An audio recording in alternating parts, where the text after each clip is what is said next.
I'm 29 years old, and recently my mom called me after nearly 5 years of no contact. She told me my help was needed because my sister Melissa and her husband had just experienced something terrible. Some background: Melissa, who is 27, is now married to a man who was once supposed to be my husband. His name is Lucas, and we had been together since college. Lucas proposed to me after almost 5 years of dating, and he threw a surprise party for us on the night of our engagement. I was overjoyed until around 11 p.m. when I went into the backyard for Better Foam Re-C and caught Lucas and Melissa kissing passionately. They were so into each other that at first they didn't even notice me standing there in shock. I couldn't believe Lucas would betray me like that after almost 5 years together, especially on our engagement night. When they finally noticed me, they quickly pulled apart, but the damage was done. I ran to my car, drove to the nearest hotel and tried to process what I had seen. Then Melissa texted me apologizing, but saying she loved Lucas and that this had been going on for a long time. I was in my hotel room when I got that text, and it broke me down completely. Shortly after Melissa, Lucas texted me with a similar message. He admitted he only proposed to me, hoping it would help him forget Melissa, but it didn't work. He said their love was undeniable, and he saw me as a temporary distraction. It was devastating to hear. I stayed in the hotel for a few days, trying to gather myself and convince myself it was all a bad dream. After almost 4 days, I went home because I needed to sort things out and get back to work. When I returned, I found out my family had been living with Lucas the whole time, waiting for me. It would have been heartwarming if not for the circumstances of my departure. Everyone had tried to reach out to me while I was gone, but I hadn't responded to anyone. So when I finally showed up, it was chaos. Everyone greeted me warmly when I returned home. Even Melissa. She hugged me tearfully, but I was too overwhelmed to react. After the initial chaos settled, I told them I was back only to gather my things and leave for good. Lucas had been quiet until then, but when I mentioned moving out, he spoke up. He said there was no need for me to leave because he had already packed his things. He planned to move in with Melissa now that everything was out in the open. When I returned home, my family seemed oddly cheerful despite the painful situation. They were all smiling, even though I couldn't find anything to smile about. Melissa and Lucas stood together awkwardly, looking sad, yet smiling. I couldn't hold back anymore, and asked my family why they were smiling to me. Melissa had just ruined my engagement and taken away my boyfriend of nearly 5 years. There was nothing funny or sweet about it. My mother spoke up then, saying they couldn't change the past, but could accept the future. They believed Melissa and Lucas were meant to be together. Despite how their relationship started with cheating, they expressed regret, but hoped I could understand and accept that this was the best outcome. Melissa apologized tearfully for falling in love with my boyfriend and wished she could have told me sooner, claimed they were deeply in love and wanted to be together forever.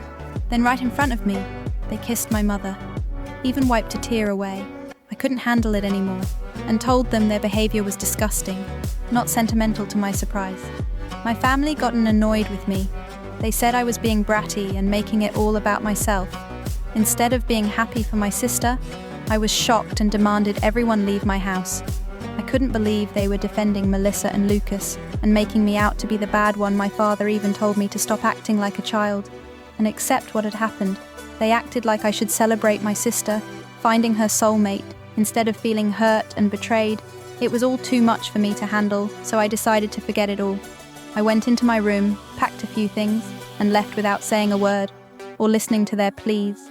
They called after me asking me to stay, but I had nothing more to say. It was painfully obvious that they cared more about Melissa's happiness than about me, or what was fair. They were so focused on justifying Melissa's actions that they forgot I had feelings too. After that day, my family tried reaching out to me multiple times, but I ignored them because I didn't feel they deserved a response. A few weeks later, I received an invitation to Melissa and Lucas's wedding, which I declined. Many of our mutual friends also declined in support of me, and some relatives distanced themselves from my family. After learning how they treated me, it's been 5 years now, and I've mostly cut them out of my life completely. Occasionally, they've tried to reconnect by sending birthday or New Year wishes, but I've always ignored them. I didn't block them, but I removed them from my social media to keep my life private. I wanted them to see that I was doing well and perhaps feel jealous. It was petty, but it felt justified after what happened. Until recently, I hadn't kept up with what they were doing. About 4 days ago, my mother called from an unknown number. I almost hung up, but she begged for a chance to talk because they were in urgent need of help. I agreed to talk to her briefly because she sounded genuinely distressed, and I couldn't ignore her in that moment. She explained that Melissa and Lucas had started their own business a few years ago, but it was failing miserably. Their investors were pulling out because the business wasn't making any profit. They tried borrowing more money, but that only worsened their financial situation. Now they were drowning in debt and being chased by loan sharks. Everyone from their employees to their investors and lenders was pressuring them. My mother knew I lived a comfortable life and was desperate, so she turned to me as a last hope. She begged me to loan Melissa and Lucas around $75,000 to help them clear their debts. So my mother was asking for help on behalf of Melissa and Lucas. I questioned why Melissa herself didn't reach out, and why my mother was acting as a messenger. She explained that Melissa and Lucas didn't want her to involve me directly, likely because of what happened 5 years ago. Melissa wasn't ready to accept help from me, but my mother didn't know anyone else who could provide such a large sum quickly. Months had passed, and Melissa and Lucas were struggling to make ends meet. My parents and even Lucas's family were doing all they could to support them, but it wasn't enough. Everyone had to think about their own financial security, especially since most in our family were retired, including Lucas's parents, with no other options. My mother called me for help. I could afford to help them, but I didn't want to. Melissa was right not to ask me directly for help. After what they did, they lost any right to make demands from me. I told my mother I couldn't and wouldn't help. Melissa and Lucas, she was upset and said I was being cruel, urging me to think about our family. I pointed out that Melissa and Lucas hadn't thought about me during their affair, and our family hadn't considered me when supporting them. I had worked hard for my current position and wasn't going to give $75,000 to people who didn't deserve it. My mother started crying, accusing me of being selfish. She warned that Melissa and Lucas would face serious trouble without my help. I replied that I couldn't change my mind and ended the call. Since then, my mom has been texting me, non-stop, begging me to change my mind and help my sister. She says I shouldn't seek revenge, and that Melissa's situation is dire if I don't help. Now I might regret it later. It's really overwhelming and I don't know how to respond without feeling like the bad guy. Am I wrong for not wanting to financially support my sister after she stole my fiancé 5 years ago? Update. So I finally decided to block my family. I should have done it years ago, but I kept them around, partly so they could see what I was up to, and partly out of fear that I might regret cutting them off if something bad happened to them. Now I realize I don't care anymore. Refusing to help my sister financially isn't about being petty, it's practical. They've already wasted a lot of money, and even if I gave them $75,000 now, I doubt they could pay it back. It's a substantial sum, and even with my resources, it's not something I can give away without expecting repayment. If it were a close friend, I'd expect the same. I talked to some friends about it, and they agreed that not giving in money was the right call. It's not about revenge, but about being realistic now that I've blocked my mother. I don't have to deal with her trying to guilt trip me anymore, so I feel relieved. Update 2. Hey everyone, something major happened today. While I was at work, my neighbor called to say there was a couple outside my house causing a scene and demanding to talk to me. They'd been at it for about an hour, reluctant to leave work. I asked my neighbor to describe them. Deep down, I already knew who it was. She described them, and it was confirmed they were Melissa and Lucas waiting for me at home. My neighbor insisted I come home to handle the situation, as she didn't trust that Melissa and Lucas were up to any good given their history. I agreed. I thanked her and drove home immediately, not wanting to risk them getting inside my house when I arrived.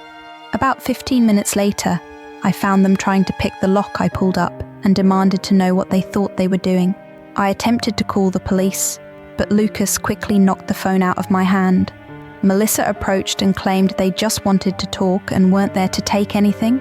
At least, not at that moment. I told them to speak quickly and made it clear they wouldn't be coming inside. They agreed to talk in the yard, which was a relief, since inviting them in didn't seem safe given their apparent hostility. I told them to make it quick and that they shouldn't expect me to invite them inside. They agreed to talk in the yard, which was a relief given their hostility.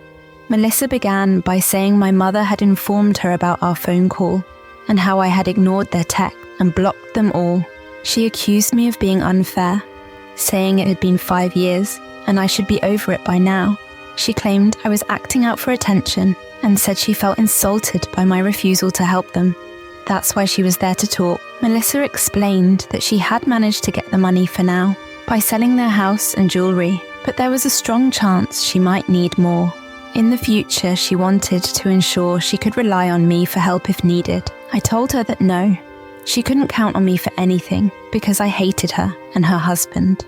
With a passion, I was so angry that I said it was taking a lot of restraint not to hit her, so they should leave Lucas, then demanded I sign a document promising to give them money. In the future, I told them they were insane if they thought they could manipulate me into signing anything under pressure. I demanded they get out, but Melissa pushed me and said I owed them because they were family. I was shocked and nearly slapped her, but controlled myself knowing violence would only make things worse.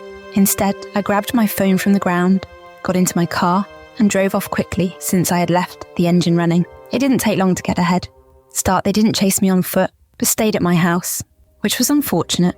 As soon as I was a safe distance away, I called the police and explained the situation. I then drove back home, arriving just before the police did. Within 20 minutes, I told them everything, and they arrested Melissa and Lucas. I knew the charges weren't severe, so they'd probably get off easily, but at least they were taken away, and I didn't have to deal with them anymore. It's been a few hours, and I haven't heard from anyone in my family. I expected at least one of them to try contacting me from a different number, but they haven't. Maybe they've given up on trying to get under my skin, or they're waiting for things to calm down before reaching out again. Either way, it's been strangely quiet. Update 3. Hi everyone. So, the last update was about a week ago. I had started to believe that my family would leave me alone after I called the cops on Melissa and Lucas, but I was wrong this time. It was my parents who showed up at my house asking to speak to me. This happened yesterday, and they seemed a lot less arrogant than Melissa and Lucas. So I let them in as soon as my mother entered the house. She started crying and apologized for taking Melissa's side over mine. My father explained that after they learned about Melissa and Lucas getting arrested and physically pushing me, they couldn't look at them the same way and decided to cut them off. My mother continued to cry while my father admitted they were wrong for siding with Melissa in the past when I was the real victim. I told them that while I appreciated their apology and them finally coming to their senses, it was too little too late.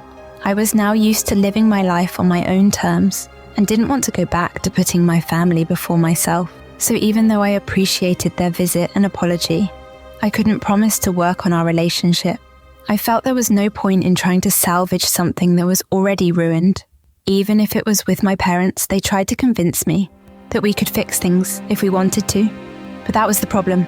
I didn't want to anymore. I just wanted to be by myself. I told them I respected their efforts, but I was done. They seemed a bit disappointed, but eventually they left and asked if I could at least unblock them so we could keep in touch. I have unblocked my parents, which feels weird, but that's it. The moral of the story is that self-respect and personal boundaries are crucial for one's well-being. Even when faced with family pressure and emotional manipulation, prioritizing one's own mental health and values is not selfish, but necessary for long-term happiness and self-preservation. Forgiveness and reconciliation should be on one's terms and not come at the cost of self-worth. Thank you for watching and sticking with me through this emotional journey. It's never easy dealing with betrayal and family conflict, but it's important to remember the value of self-respect and boundaries. If you've faced similar situations, know that it's okay to prioritize your own well-being and to stand firm in your decisions. Healing takes time, and sometimes the best thing you can do is to move forward on your own terms. If you enjoyed this story, please give it a thumbs up, subscribe to the channel for more content, and hit the notification bell so you don't miss any updates. Feel free to share your thoughts and experiences in the comments below. I'd love to hear from you. Until next time, take care of yourself and stay strong.